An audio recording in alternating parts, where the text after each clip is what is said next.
This podcast is brought to you by the National Sea Grant Law Center at the University of Mississippi School of Law, with funding support from the NOAA Sea Grant College program. The views and opinions expressed are those of the host and contributors and do not necessarily reflect the views of the National Oceanic and Atmospheric Administration or the U.S. Department of Commerce.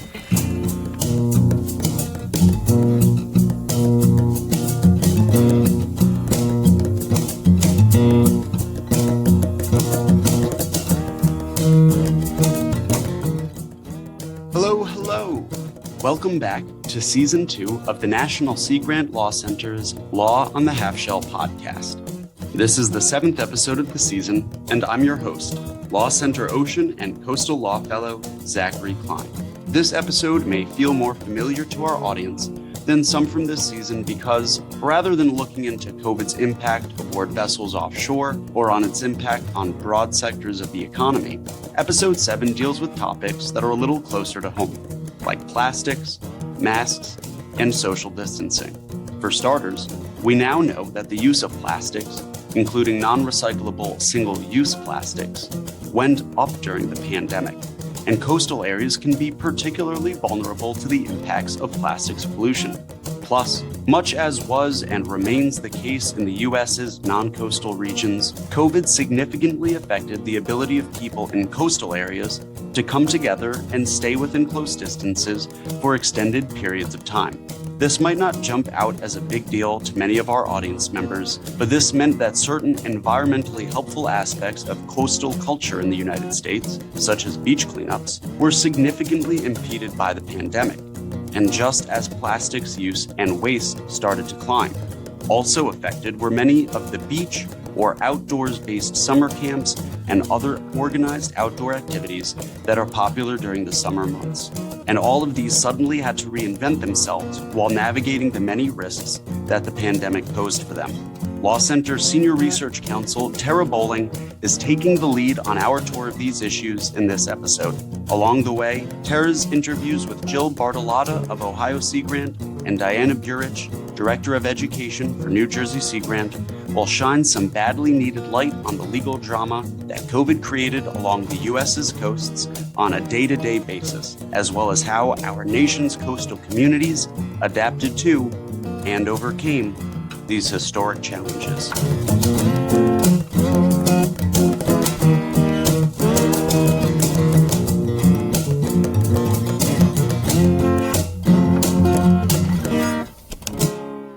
This is Terra Bowling, and I'm with Jill Bartolotta, who is an extension educator for the Ohio Sea Grant program. And today we're going to talk a little bit about plastic and the pandemic, specifically PPE, and how that's become more of a problem with litter during the pandemic. So worldwide, COVID-19 has meant that we need to rely on personal protective equipment like masks, face shields, to keep ourselves from getting sick. And in many places, those are required by governments or businesses.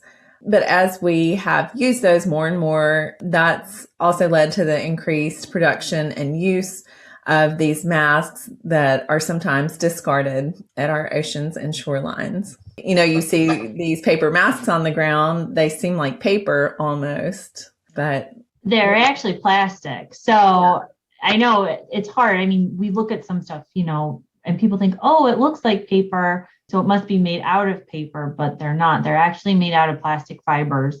And since the pandemic started a couple years ago, we've definitely seen an increase in the amount of these PPE items being found on cleanups.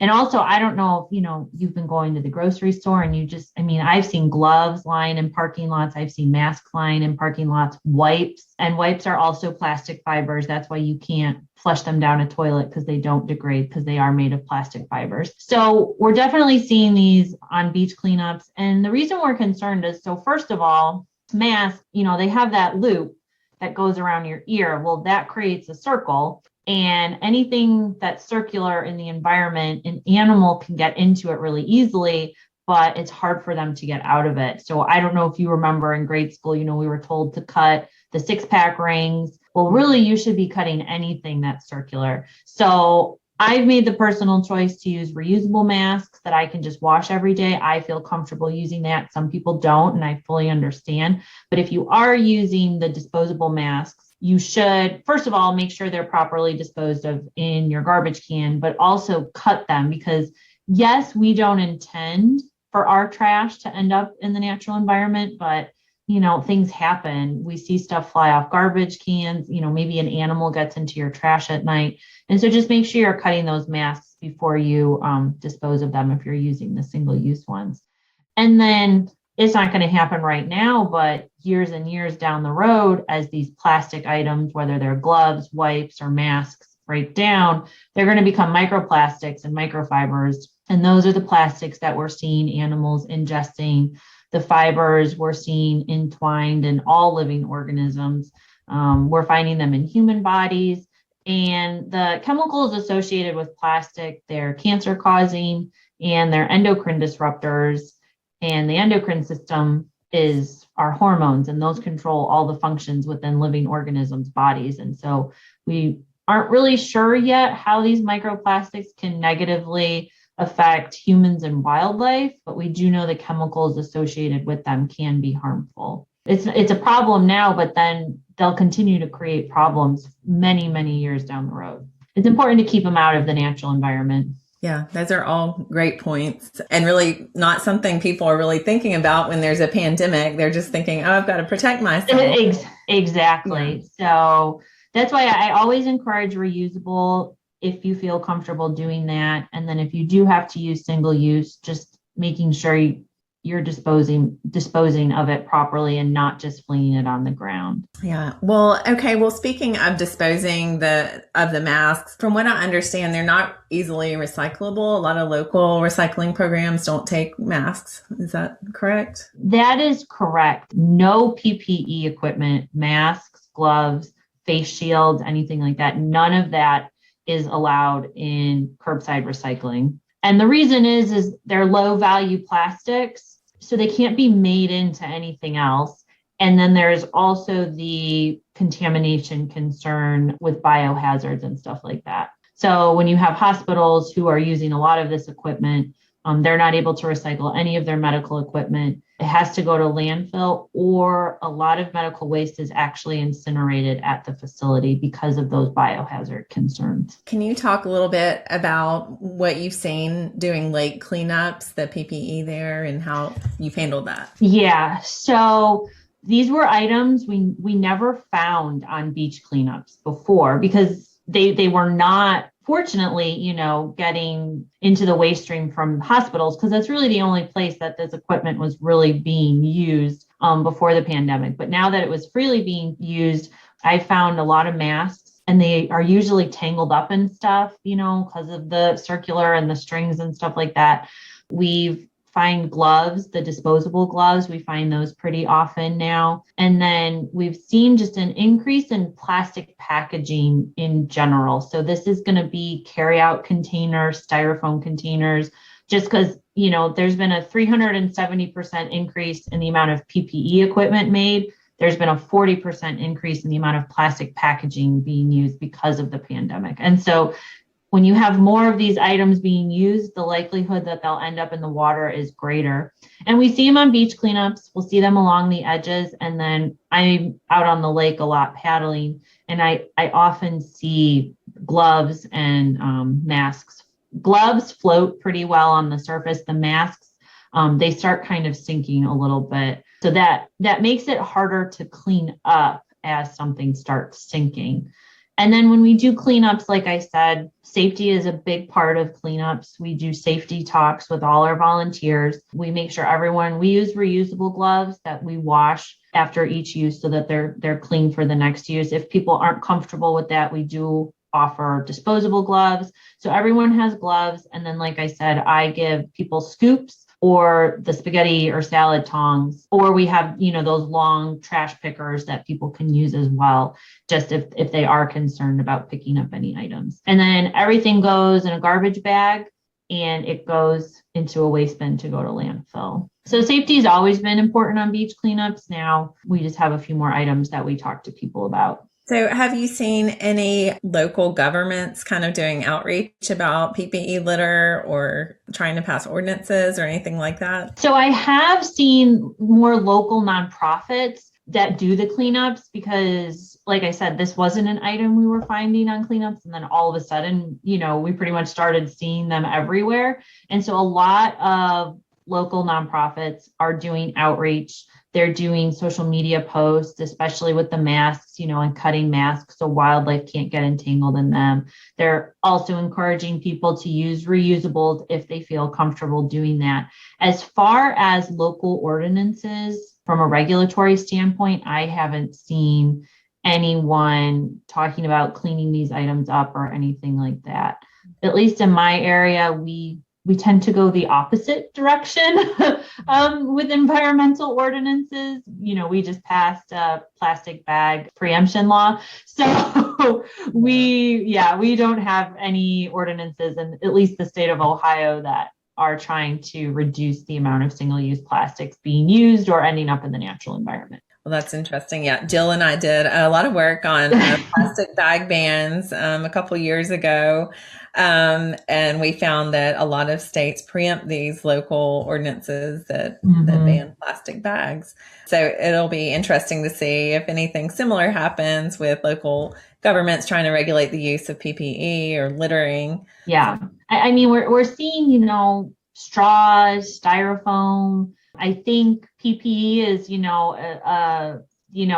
have to be careful because they are a necessary item for our safety and health right now. So I think people are I don't know, I think they're not wanting to address it because there's concerns because it is a sensitive topic. Some great info and advice. Thank you so much, Jill, for talking with me today. I really appreciate it. You're welcome. Thanks for asking me to talk.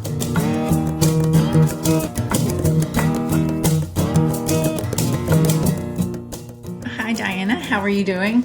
I'm good, Terra. How are you? I'm well. Thank you for joining me today. Just to start out with, New Jersey Sea Grant Consortium is a little bit different from some of the other Sea Grant programs. Is that right? In New Jersey, we also function as a nonprofit organization. So we have 23 member institutions. There are colleges and universities in New Jersey that are members of Sea Grant. And just like every Sea Grant program, we work with all of the colleges in the state, whether they're members or not. The education program, y'all conduct a wide variety of programs, including field trips, camps, classes. And then I saw that in a typical year, your K through 12 field trip program serves 20,000 students. Could you kind of just take us through pre-pandemic, what a typical spring or summer would look like for your education program? What are you gearing up for? What kind of events? How many events? Like most other Sea Grant programs, we get started with the education in-person programming. We plan in the winter time. I'm going to just take field trips. So you mentioned that we have field trips. We have scout programs. We have in-school programs. We have a summer camp program. We hold college classes here. We have interns. We work with pre-service teachers. So there's always a lot going on in the springtime. Schools want to bring their students for field trips in the spring, particularly after they're done with state testing. Throughout the year, we schedule field trips, and at the height of our season, we can actually accommodate about 550 students a day. Ocean Fun Days is our big public outreach event. It celebrates everything ocean. We host it the weekend before Memorial Day weekend every summer. It's a 2-location event. We hold the event in Ocean County, New Jersey, and also in Monmouth County. So Island Beach State Park and Gateway National Recreation Area, which is where Sea Grant's headquarters is. And throughout the course of the weekend, we will have approximately 10,000 visitors to the event. The exhibitors can number in more than 50 for the in-person event. It's very family friendly. We're not selling anything. We're just sharing information. It's an opportunity for researchers to showcase what they're working on, and we invite like-minded groups to have tables and to interact with the public. We offer free programs, field trip type programs, birding, seining, beach walks, and there's a lot of swag for children to collect from the exhibitors. Like I said, we don't sell anything, but lots of fun face painting and tattoos, and the kids can learn how to paddleboard and surf and even cast a fishing line. So that's really a fun event, and a lot of work goes into it. We go into the summertime, and we have usually about 5 weeks of camp, and we'll accommodate 30 students a week. And they range in grades from going into third grade to going into ninth grade. All of the activities for all of the programs are hands-on, outdoor, experiential learning. The ocean and marine sciences they're really taught best that way, outdoors, kids getting their feet wet and their hands dirty. I mentioned the college classes because we're not based in a university. We do have adjunct professors teaching intro to marine science here. It's mostly a field-based course too. The location is really fantastic. We have classroom space as well. We have 2 classrooms. They're basic teaching classrooms with microscopes, fish tanks, and water quality kits and other things that we would utilize. That all sounds amazing. And I kind of want to go to camp or a field trip now. I know. I have to admit, I wish these opportunities were available when I was a kid too. Well, so that sounds like an incredible amount of coordination and planning. So if we think back to the spring of 2020, when COVID first happened, everything kind of came to a grinding halt for y'all, I suppose, as just like it did for the rest of the world. So what were your first steps? Did y'all just go ahead and cancel everything? How long were you shut down? If I think back, we were sent home on March 19th. We had to come into the office, get our computers by that time, and everyone was working remotely, just like the rest of the world. Once staff got settled, the education department, I mentioned the seasonals, but we do have 2 full-time staff members and 3 part-time. And once everyone got settled and into their homes, we met right away and, what's to do. Most people thought that we would be closed just for a week or 2. I think that was the common idea. But once we realized that we were all going to be remote for a while, we canceled all of those field trips, refunded all of those deposits. And I mentioned earlier that we're a nonprofit. So our fee-based programs serve as match for our federal dollars. So, okay, no panic yet. But I have a fantastic staff of educators. Honestly, just like the rest of the educators in the network, everybody is really flexible, I'll say, they're quick to pivot, they're quick to learn new skills. We realized that we were going to have to adapt some of our programs for the virtual sphere. We already had an ocean hazards and swimming safety program that was a presentation that we were giving to schools and to libraries. That one was the first one to go virtual because basically what we did was a lively interactive presentation, and we had a Jeopardy style game to interact with the audience. So that was really easy to go virtual. Our scout coordinator, same thing. She took the most popular program for both Boy Scouts and Girl Scouts, which is a hiker program. And she made it, we had actually 2 versions. She created an asynchronous version, so a pre-recorded version that Scouts could access. And there was also a synchronous version, a live presentation. And throughout the rest of the spring, we took our newly developed microplastics program, made that virtual. And with that one, we did the activities that we would do with the students in person. We sent teachers materials, resources ahead of time to prepare the kids and asked them to come prepared to the presentation with a glass of water and a piece of plastic. And we did a density experiment with them. So we tried to really keep it interactive. So that was really the part for the course until we got into camp. Right. That's really cool. Y'all were able to figure out a way to make it work. even Yes. over Zoom.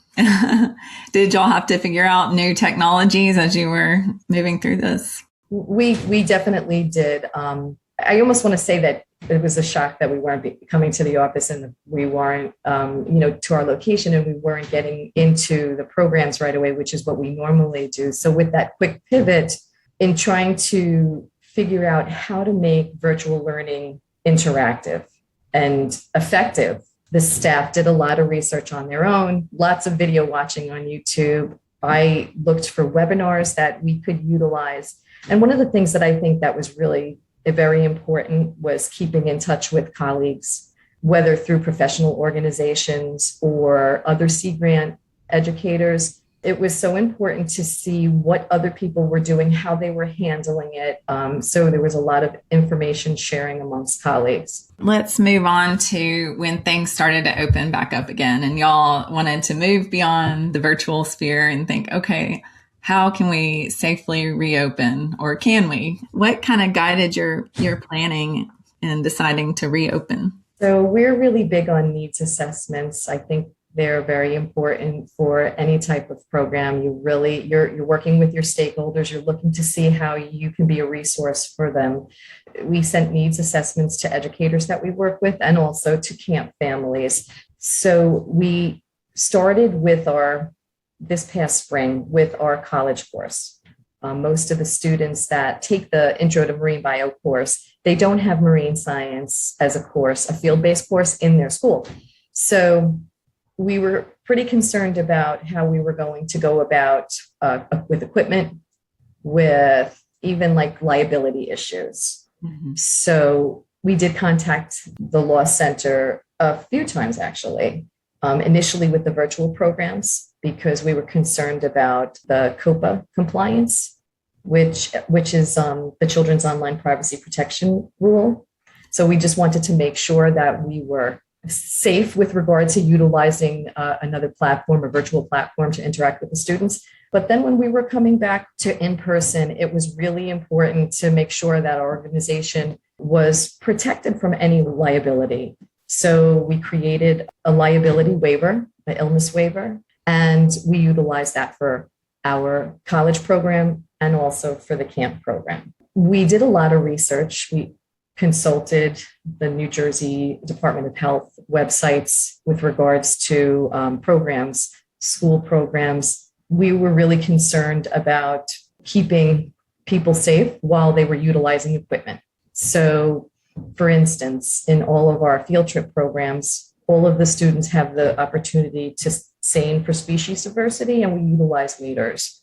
So we suspended wader use. We have 50 pairs of waders that would require a lot of sanitization. So the weather was getting nice. We were able to have the kids go seining in their bathing suits, which is a great thing to do in the summer. Microscopes, they wiped the microscopes down.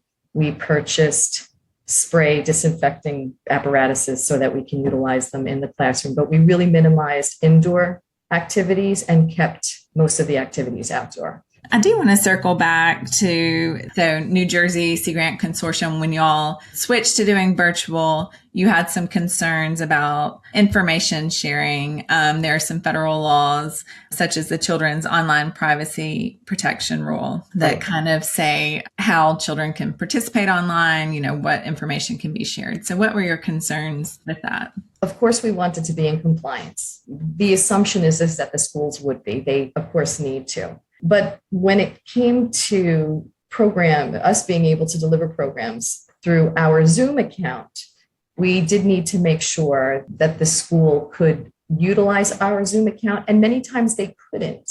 So we really learned that we needed to ask them if they wanted to set up a meeting with us and then give us hosting or co-hosting capabilities so that we could share screen with the teacher and the students. And even the nature of the virtual programs changed, because what started with all of the students at home on their own devices wound up towards the end of the school year being a virtual presentation for an entire class. So really our concerns were whether or not student information was going to be collected by Zoom or Google Meets. And we know that both Zoom and Google Meets have to comply with the COPA laws or the rule. So we just really needed to make sure that we were, like I said, doing things correctly. And most times we utilized the accounts of the schools because the upgrades that the schools have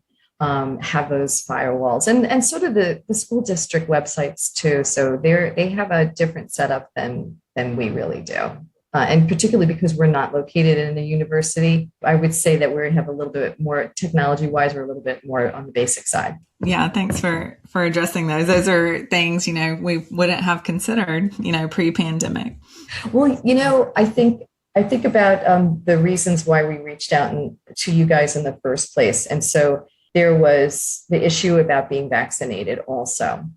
And we realized that we can't ask our employees to be vaccinated. I know things are starting to change in the country now, but we're talking months ago. Mm-hmm. So I shared vaccination site information with staff because people were trying to get appointments. Mm-hmm. That's right. And most of the staff was pretty amenable. They wanted to protect themselves, and that was great. But you do always have people that are not interested in getting vaccinated for whatever reason. And the concern with us is if they're interacting with children. Mm-hmm. So I almost want to say that because we were so heavy on the virtual side in the spring and the summer, that it wasn't a concern yet.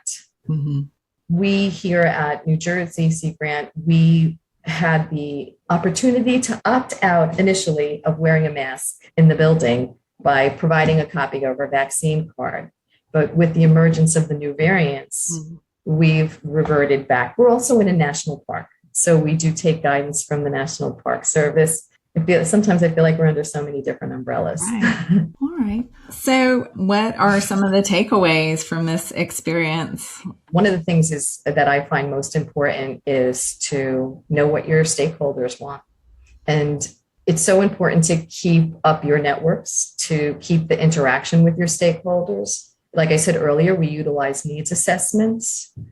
We asked for, of course, very honest feedback. People were very honest with how they wanted to go forward. For instance, last summer when we were planning for camp, we reached out to our camp families and asked, did they want in-person for their children or not?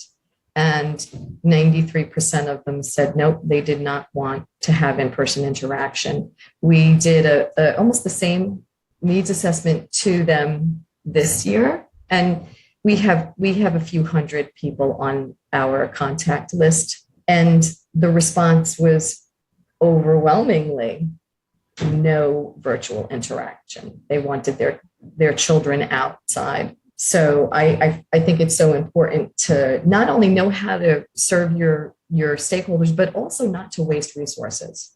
You can take so much time developing something to present online, and then nobody wants it. So that's really important. I mentioned earlier too that interaction with colleagues was invaluable. I attended a number of open forums that were sponsored by the Alliance for New Jersey Environmental Educators. And there was a lot of talk. There were environmental educators from all over the state, from nonprofits, from county, from state parks. And it was interesting to see how people were moving forward, how they were adapting. Some groups had more resources than others, but the idea sharing was just great. And people were very accessible to each other.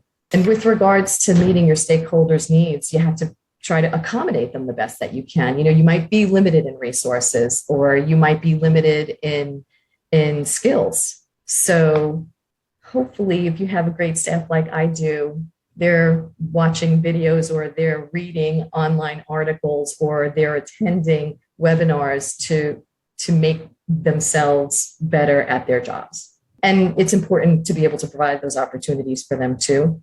Every time I find something that would benefit our program, I encourage the staff to attend.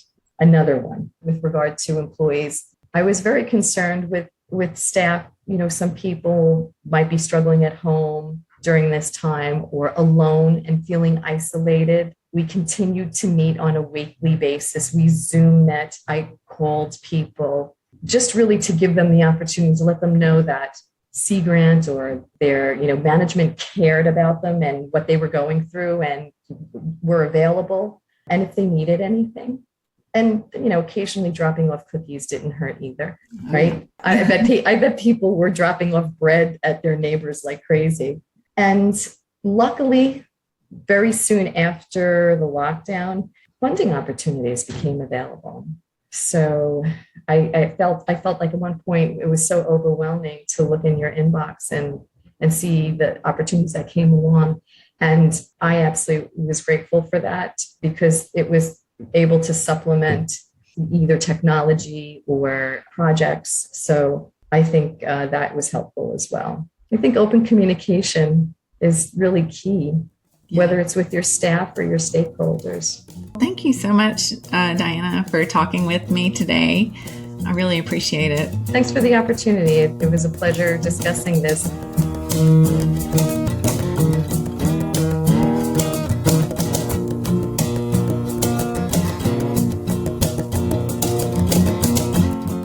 This episode has been a prescient reminder that COVID hasn't just impacted coastal communities in all the unique ways that we've discussed on the podcast this season.